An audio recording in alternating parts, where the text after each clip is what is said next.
మనందరికీ అందించారు. కోర్స్ ఆ గ్యాప్‌ని ఫుల్‌ఫిల్ చేస్తూ పాపం ప్రతాప్ ద్వారా మళ్ళీ మన ముందుకొచ్చారు రాధా గారు.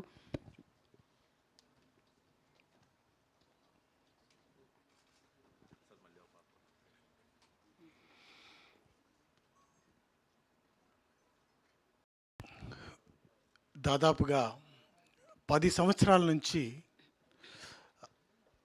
ఎదురు చూస్తూ ఉన్నా. ఎన్నో సభలు, సన్మానాలు, సాంస్కృతిక కార్యక్రమాలకు వేదికను పంచుకోవడం జరిగింది. మా ఇల్లు, స్టూడియో అంతా మెమెంటోస్తో నిండిపోయి ఉంటుంది.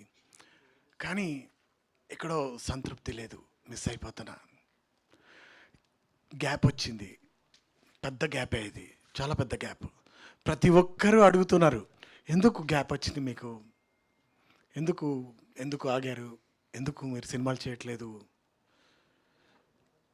ఇది నేను కోరుకున్న గ్యాపే, అంటే కావాలని తీసుకున్నటువంటి ఒక గ్యాప్. అది కొంచెం కొంచెం ఎక్కువైనట్టుంది బహుశా. బట్ సంతృప్తి లేదు. ఏం చేస్తాం, అంటే ఒక ఒక పని చేసినప్పుడు ఒక సాటిస్ఫాక్షన్ కావాలి. ఇన్నేళ్ల తర్వాత మళ్ళీ ఈరోజు నాకు మళ్ళీ ఆ సంతృప్తిని కలిగిన ఫీలింగ్ వస్తుంది. స్టేజ్ మీదకి ఎక్కినప్పుడు ఒక గర్వం కావాలి. నేను ఒక చక్కటి పని చేశాను, ఒక సక్సెస్ఫుల్ వర్క్ చేశాను, ఒక బ్యూటిఫుల్ టీం వర్క్, ఈ సాటిస్ఫాక్షన్ కావాలి. ఎన్నేళ్ల తర్వాత మళ్ళీ ఒక పవర్ఫుల్ పంచ్ ఇస్తున్న ఫీలింగ్ వచ్చింది నాకు.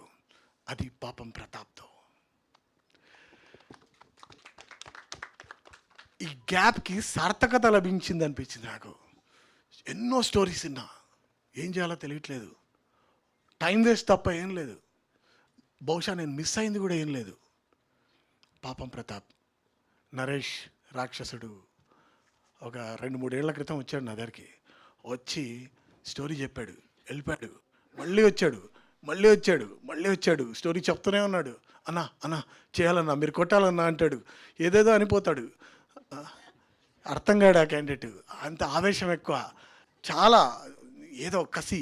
నేను నా చిన్నప్పుడు చూసుకున్న కసిని మళ్ళీ ఇందులో చూశాను. గ్రేట్. చాలామందిని పీడించాడు, పిప్పి చేశాడు నిజంగా చెప్పాలంటే. అదంతా విజువలైజేషన్లో కనబడింది నాకు. నా దగ్గరికి నిజంగా ఆణిముత్యాలు అలాంటి పాటలు చేసే అవకాశం నాకు మళ్ళీ దొరికింది. అది కూడా కొత్తగా, కొంగొత్తగా, అది మళ్ళీ ఒక డిఫరెంట్, ఇట్స్ గ్రేట్ ఆపర్చునిటీ. కాకపోతే లాస్ట్ ఇయర్ నాకు ఫ్లడ్ లాగా వచ్చేసాయి ప్రాజెక్ట్స్. నా గ్యాప్కి నాకు ఆకలి ఎక్కువ వేసింది, చేయాల్సి వచ్చింది పని, ఆబ్లిగేషన్స్ ఉన్నాయి, చాలా విషయాలు ఉన్నాయి. స్ట్రెయిన్ అయ్యాను బాగా ఆ దెబ్బకి. బట్ ఈ పాటలు ఒక మళ్ళీ ఆనంద్లాగా, గోదావరిలాగా, చందమామలాగా, ఒక కమర్షియల్, ఒక ఒక రొమాంటిక్, ఒక ఒక గిల్లినట్టుగా, గిచ్చినట్టుగా రకరకాలుగా మీకు భావోద్వేగాలు కలిగిస్తాయని నాకు అనిపిస్తుంది. ఎన్నో ఫీలింగ్స్ ఉన్నాయి ఈ సినిమాలో. ఎంత మంచి క్యారెక్టరైజేషన్, చాలా బాగా చేశారు అందరు, ప్రతి ఆర్టిస్ట్. నిజంగా పేరున చెప్పాలి. తిరువీర్ నాకు గతంలో కూడా తను వర్క్ చేసినటువంటి ఫిలింలో నేను చూశాను. తన పర్ఫార్మెన్స్ నాకు చాలా బాగా నచ్చింది. నరేష్ మొత్తానికి మంచి ఫ్యూచర్లో ఇంకా మంచి డైరెక్టర్గా ఎదిగే అవకాశాలు పుష్కలంగా ఉన్న వ్యక్తి. అనవసరంగా పొగడను ఎవరిని, బట్ డెఫినెట్గా యూటిలైజ్ చేసుకోవాలి. నాలా గ్యాపులు తెచ్చుకోకుండా ఉపయోగించుకుంటే మాత్రం తప్పకుండా తనకు మంచి లైఫ్ ఉంటుంది. వేదిక మీద ఉన్నటువంటి నితిన్ గారు, రుద్రదేవ్ గారు, రాకేష్ గారు, అవసరాల శ్రీనివాస్ గారు, విశ్వనాథ్ గారు, ప్రసాద్ గారు,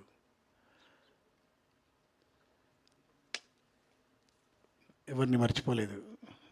మా తిరువీర్, ఈ ఫిలింలో నటించిన అందరూ నటీనటులు. విజువలైజేషన్ చెక్కాడైనా మా కెమెరామ్యాన్.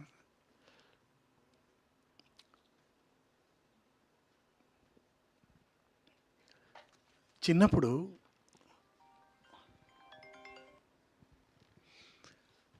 ఒక అందమైన అమ్మాయిని ప్రేమించి ఆ అమ్మాయి దొరకకుండా ఉంటే, మిస్ అయిపోతే, వెళ్ళిపోతే అది ఎంత బాధేస్తుంది మనిషికి కదా. అంతగా ప్రేమించి ఆ ఏజ్లో అంతగా ప్రేమించి అంతగా కలిసి తిరిగి బైక్ మీద తిరిగి అలా చేసి హ్యాండ్ ఇచ్చి వెళ్ళిపోతే అందమైన అమ్మాయిని ఏమనాలి ఆ అమ్మాయిని?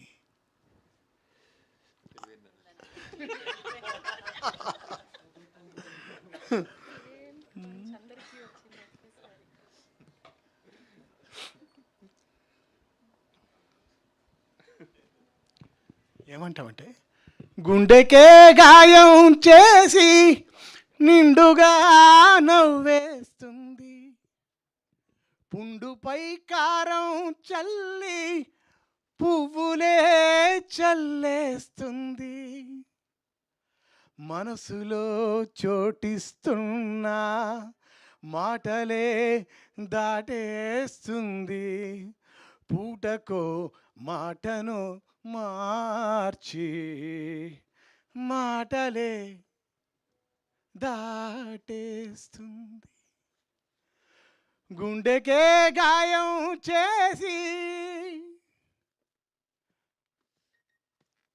అలాంటి సన్నివేశమే మళ్ళీ పాపం ప్రతాప్ ఈ సినిమాలో నాకు కనబడింది. ఆ అమ్మాయి హీరో గారిని ఎంత ఇబ్బంది పెడుతుందంటే అంత ఇబ్బంది పెడుతుంది. ఎలా ఎలా ఇబ్బంది పెడుతుంది? 17వ తారీఖు థియేటర్కి వచ్చి చూస్తే కానీ మీకు ఈ సమస్య ఏంటి, ఆ సమస్యకు పరిష్కారం ఏంటి అనేది మీకు తెలీదు. కాబట్టి అందరూ కూడా థియేటర్కి వచ్చి 17వ తారీఖు పాపం ప్రతాప్ని చూసి తరించి ఆనందించి సంతోషంగా ముందుకెళ్తారు, మళ్ళీ మళ్ళీ ఈ సినిమాని చూస్తారని మనసారా కోరుకుంటున్నా. ఈ సినిమాలో చక్కటి పాటలు చేసే అవకాశం నాకు దొరికింది. ఎస్పెషల్లీ ఈ మా సాంగ్ పిల్లెక్కడుంది తక్కు చిక్కు పిల్లెక్కడుంది, పిల్లెక్కడుంది తక్కు చిక్కు పిల్లెక్కడుంది తానన్నానానానే, ఇలా హై పిచ్లో మళ్ళీ మీకు ఒక పవర్ఫుల్ పంచ్ లాగా వచ్చే ఈ పిల్లెక్కడుంది పాటని రామ్ గారు పాడారు. రామ్ మిరియాల్ ఈ అందమైన పాటను సాహిత్యం అందించింది సుద్దాల అశోక్ తేజ గారు రాశారు. నాకు గతంలో ఆయన రేగు ముల్లోలే లాంటి చాలా చక్కటి పాటలు రాసిన అనుభవం ఉంది, వారితో కలిసి పనిచేసిన అనుభవం. ఈ పాట మీ అందరికీ ఈ పాటికే వినుంటారు, మీ అందరికీ బాగా నచ్చి ఉంటుంది. మళ్ళీ నాకు ఒక కమ్బ్యాక్ 2.0 లాగా మళ్ళీ ముందుకొచ్చి మళ్ళీ ఇంకెన్నో సక్సెస్ఫుల్ ఫిలిమ్స్కి నేను మ్యూజిక్ అందించి మిమ్మల్ని అందరినీ కూడా అలరించాలని మనసారా కోరుకుంటున్నా.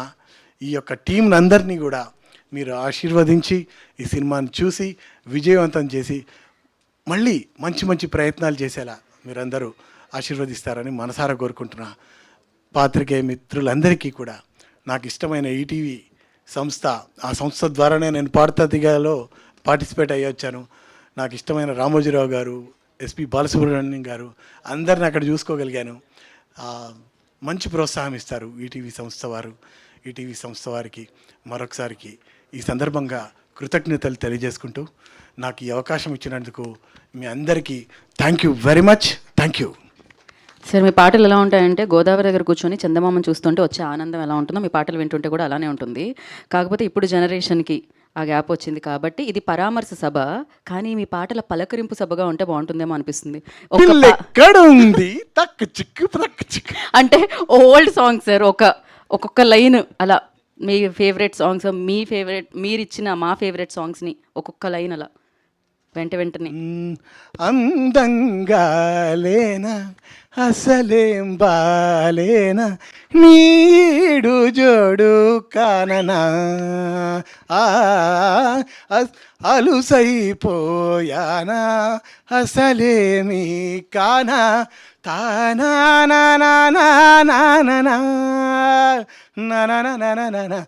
అందంగా లేనా అసలేం బాలేన నీడు జోడు కాననా.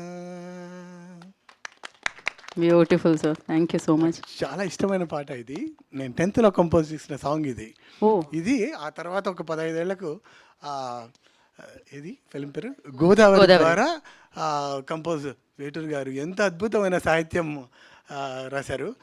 గోదావరి నాకు అస్సలు ఒక మర్చిపోలేని జ్ఞాపకం, ఒక అనుభూతి. దాన్ని ఎంత ఆవులాగా నెమరేసుకుంటూ బతికేస్తున్నా నేను. ఎంత ఎంజాయ్ చేస్తున్నా అంటే, ఎర్రజాబిలి చేయిగిల్లి రాముడేడని అడుగుతుంటే నల్ల పూసైనాడు దేవుడు నల్లని రఘురాముడు. రామ చక్కని సీతకి అరచేత గోరింట, ఇంత చక్కని చుక్కకి ఇంక ఎవరు మొగుడంట. రామ చక్కని సీతకి.